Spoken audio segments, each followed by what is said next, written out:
Bismillahirrahmanirrahim. Al-Qur'an al-lughatan ma'khuzun minar qira'ah. Qira'i wa huwa jami'un wa huwa jam'u wa urfan huwal kalamu munazzilu ala sayyidina Muhammadin sallallahu alaihi wasallam al-mu'jizu bi syuratin minhu. Sebermula yang dikatakan Al-Qur'an pada bahasa itu diambil daripada kalimat qira'ah. Karena apa maknanya? Bacaan. Jadi Al-Qur'an pada bahasa itu bacaan. Wa huwa jam'u, dianya kalimat itu jamak. Al-Qur'an itu kalimatnya jamak. Qara'a yaqra'u Qur'anan. Itu jamak. Wa urfan, dan sebermula pada uruf, berarti banyak kan, baca Al-Qur'an kan banyak, 30 juz ya, berapa surah itu, berapa ayat pula. Wa urfan, dan sebermula pada uruf, ini yang lebih terkenal masyhur itu apa? Al-Qur'an. Al-kalamu munazzilu ala sayyidina Muhammad sallallahu alaihi wasallam al-mu'jizu bi syuratin minhu. Yang dikatakan Al-Qur'an itu kalam, perkataan yang diturunkan, perkataan Allah yang diturunkan di atas penghulu kita Nabi Muhammad sallallahu alaihi wasallam. Al-mu'jizu, yang menjadi mukjizat bi syuratin minhu, dengan satu surah daripadanya Al-Qur'an. Jadi yang dikatakan Al-Qur'an pada huruf itu adalah perkataan Allah yang diturunkan kepada Nabi Muhammad SAW yang menjadi mukjizat dengan satu surah daripada Al-Qur'an. Artinya satu surah saja Al-Qur'an itu menjadi mukjizat. Buktinya tidak ada yang bisa menandingi Al-Qur'an, menulis Al-Qur'an walaupun satu ayat, ya kan? Ada ayat Al-Qur'an, wa in kuntum fi raibim mimma nazzalna ala abdina fa'tu bi syuratin min mithlihi wa du'u syuhada'akum in kuntum. Itulah. Nah, jadi jika kamu ragu tentang Al-Qur'an, maka buat satu surah saja yang serupa dengan Al-Qur'an. Kan nggak ada yang sanggup. Nggak ada yang sanggup. Ini membuktikan Al-Qur'an itu mukjizat, satu surah saja sudah menjadi mukjizat. Nggak ada yang bisa menulis, membandingkan, membuat satu ayat, apalagi satu surah. Jadi yang dikatakan Al-Qur'an tadi itu dia pada huruf. Faqaulina, maka sebermula perkataan kita al-kalam, ada kata musannif Al-Qur'an al-kalam, kan begitu, munazzilu. Kalam itu satu jenis, samilu yang melengkapi li jamil kalam, bagi sekalian perkataan. Samilu melengkapi bagi sekalian perkataan. Jadi kan ada kalimat al-kalam, disebut situ kalam, itu satu jenis tetapi sudah melengkapi bagi seluruh perkataan Allah di dalam Al-Qur'an, itu maksudnya. Artinya seluruh perkataan Allah, begitu bahasanya. Al-kalam seluruh perkataan Allah yang diturunkan kepada Nabi Muhammad sallallahu alaihi wasallam. Jadi kalam itu satu jenis yang sudah melengkapi bagi seluruh perkataan Allah. Paham ya? Wa qaulina, dan sebermula perkataan kita munazzilu ala sayyidina, lihat kitabnya, yang diturunkan di atas penghulu kita Muhammad sallallahu alaihi wasallam. Faslun, itu sebagai pemisah. Muhrizun, yang mengeluarkan ia bagi kalam. Munazzilu, yang diturunkan ala khairi, di atas lainnya nabi minal anbiya, daripada para nabi. Kat Taurat, seperti Taurat, Injil, wasyair kutub, dan sekian kitab, wasuhub, dan suhub. Jadi ada perkataan musannif, sambungan undang-undang daripada Al-Qur'an, al-munazzilu kan? Tadi kalam, ini al-munazzilu ala sayyidina. Kenapa dibuat itu?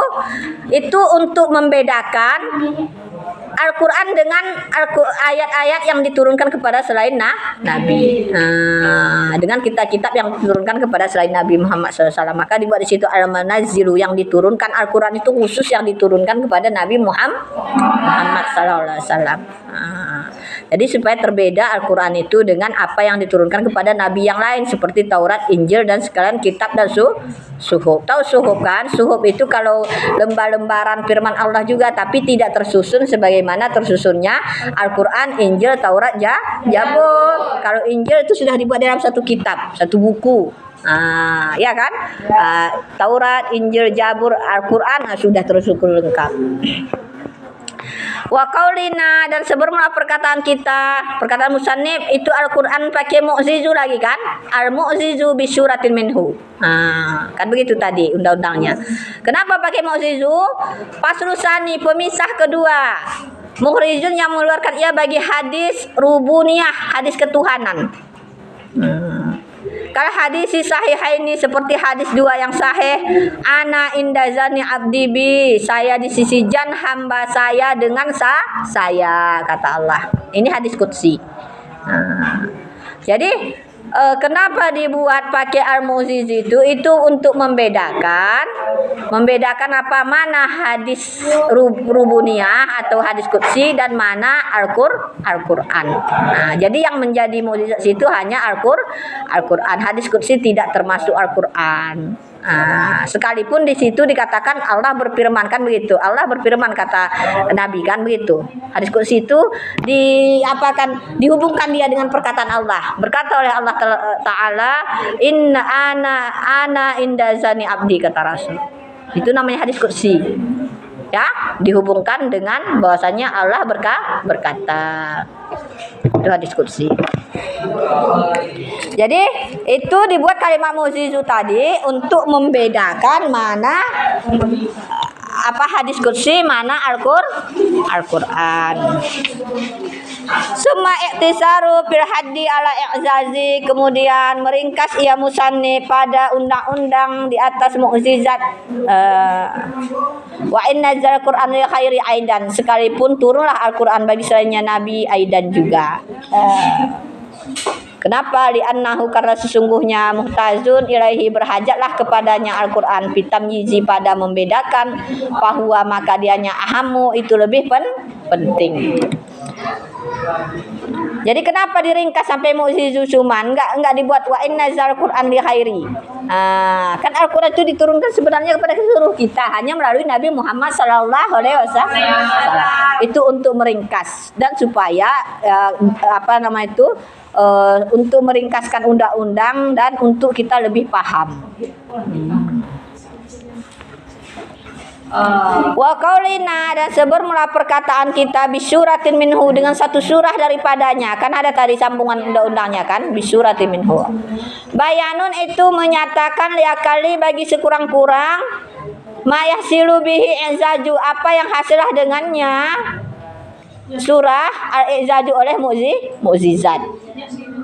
Hasil hasala yahsilu haslan bahwa hasilun wajaka mahsulun. Jadi apa nama itu? Jadi kalian kan nggak kelas satu lagi, nggak lah saya buat wow dan ija apabila, janganlah begitu lagi. Jadi apa tadi? Surah itu kenapa ada perkataan kami tadi, kata musannif pakai surah undang-undang Al-Qur'an itu untuk menyatakan bagi sekurang-kurang mukjizat. Artinya satu surah saja itu sudah menjadi mukjizat. Ya kan? Satu surah, bahkan satu ayat saja tidak ada yang mampu membuat. Ini menandakan Al-Qur'an itu mukjizat yang luar biasa. Wa huwa kadru aksaru surah, dia hanyalah sekurang surah itu kal kausar, seperti surah Al-Kausar. Berapa itu? Tiga ayat. Inna a'taina kal kausar. Wa innama, dan hanya saja karena adalah akalu i'zazi, sekurang-kurang mukjizat itu dengan sekurang-kurang surah. Jadi sekurang-kurang mukjizat itu sekurang-kurang surahnya itu surah apa? Tidak Al-Kausar. Li'annahu, karena sesungguhnya lam yakun, tidak adalah pada Al-Qur'an itu ayat mufaridah yang tersendiri. Jadi ayat Al-Qur'an itu tidak ada terasing-asing, dia pasti nyambung permasalahannya. Ya, seperti surah Al-Kausar itu sekalipun tiga ayat dia, tetapi selesai pembahasannya. Coba baca, inna a'taina kal kausar fasalli inna syani'aka huwal abtar. Jadi selesai itu kan dibahas. Bal akan tetapi al-ayatu sebermula ayat tastarjamu itu melazimilah ia lagi munasibatun bersesuai lima kablaha bagi barang sebelumnya wa ma ba'daha dan apa sesudahnya ayat. Fatakunu maka adalah ya ayat salasu ayatin itu ada tiga ayat. Jadi sekurang-kurang surah ada 3 ayat. Jadi ayat itu selalu dia itu ayat Al-Quran itu sesuai barang sebelumnya dan sesudahnya, nyambung dia. Nah, kalau tidak nyambung nggak orang paham kan? Ada selalu hubungannya ayat kedua, ayat ketiga, makanya lebih berpahala kita membaca surah yang pendek ketika kita hafal tahu daripada panjang tapi tidak nyambung semua. Baca surah ini ketika tarawih ayatnya panjang-panjang tapi tidak nyambung, tidak selesai. Jadi lebih bagus satu surah itu tapi selesai dan paham maknanya. Itu kan ada itu ada hadis tentang asbabul wurud hadis. Itu ada yang sahabat seorang bertanya asbabun nuzul surah Al-Ikhlas itu ya. Ada seorang sahabat bertanya, ya Rasulullah, ada seorang sahabat dia kalau membaca ayat Al-Quran itu surah Al-Ikhlas saja. Al-Ikhlas saja. Apa surah Al-Ikhlas? Qul huwallahu Allahu samad lam yalid wa lam yulad wa lam yakul lahu kufuwan ahad. Jadi Nabi menjawab dengan senang hati dia. Baguslah katanya. Ditanya kenapa kamu? Karena saya senang membaca itu surah Al-Ikhlas. Maka datanglah hadis. Itu sebab hadis turun bahwasanya kata Nabi, orang yang membaca surah Al-Ikhlas 6 kali saja sehari semalam itu dibangunkan rumahnya di surga. Apalagi banyak.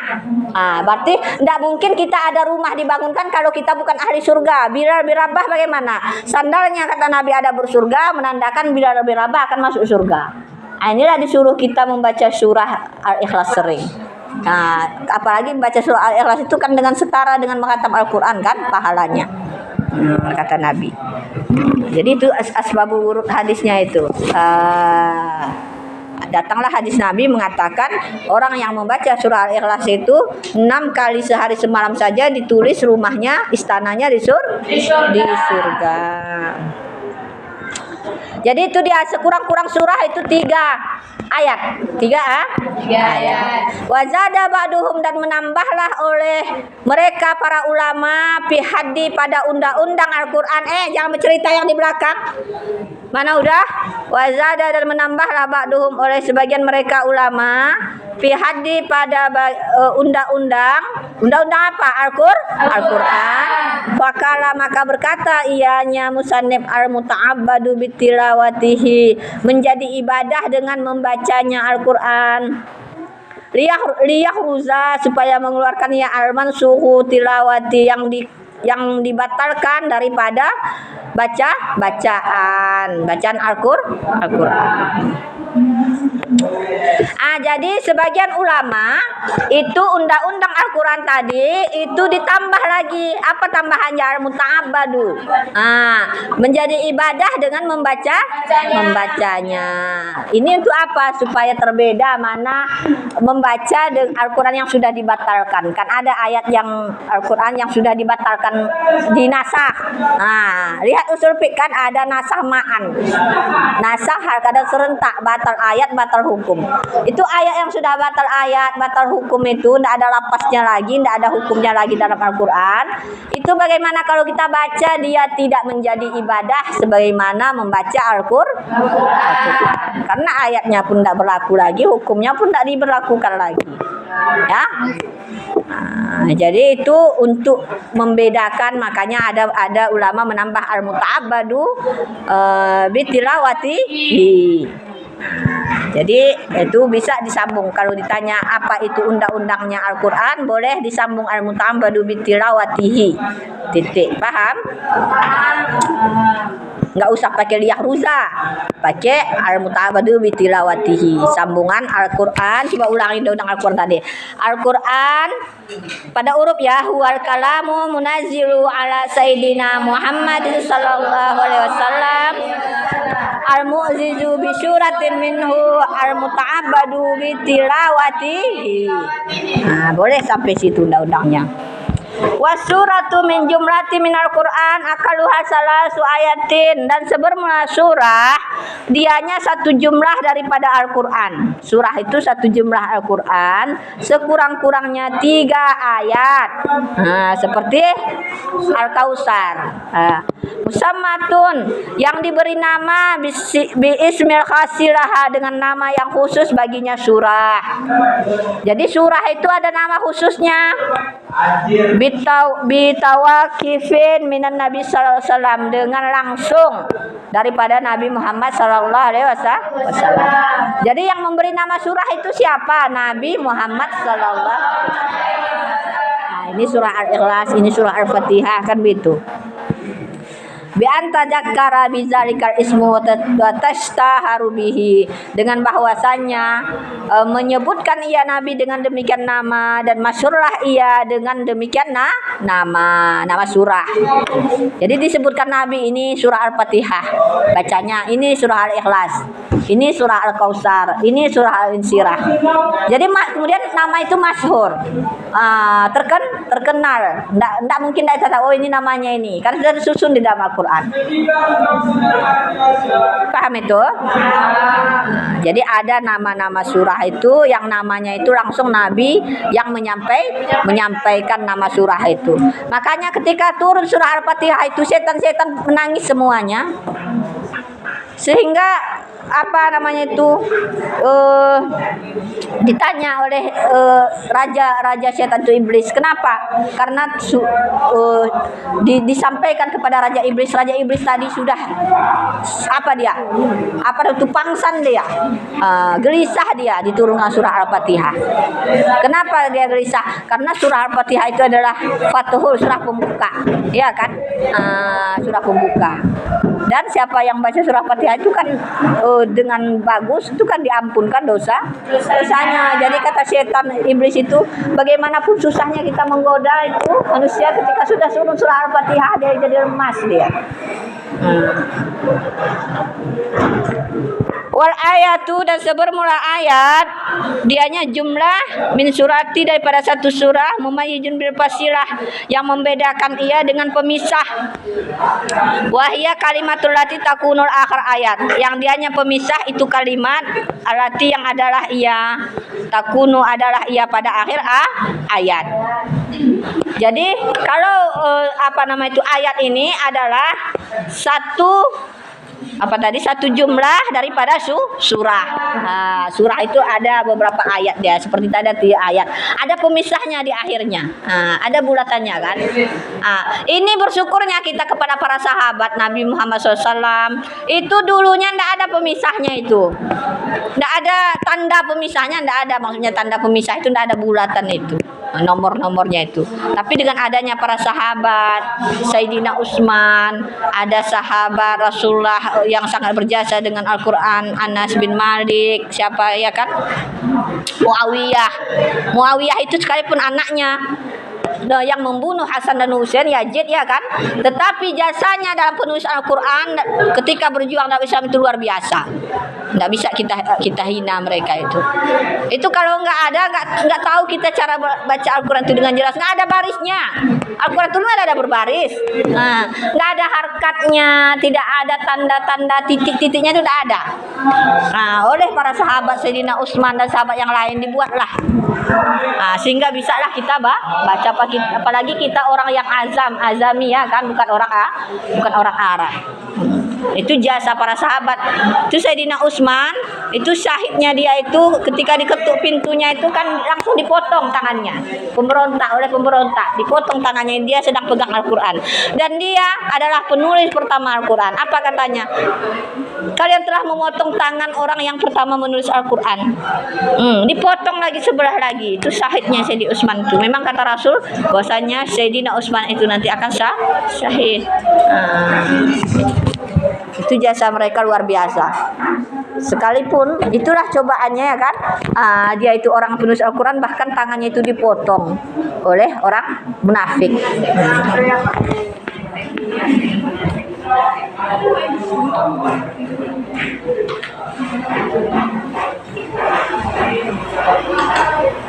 Mana udah? Jumlatus itu tadi udah ya? Al-Makki wal Madani. Al-Makki wal Madani sebermula Makkiyah dan Madaniyah. Al-ikhtilaful ulama'i fi Makki wal Madani ala salasati aqwalin. Bersalahanlah oleh para ulama pada ayat Makkiyah dan Madaniyah di atas 3 pendapat. Ada 3 pendapat.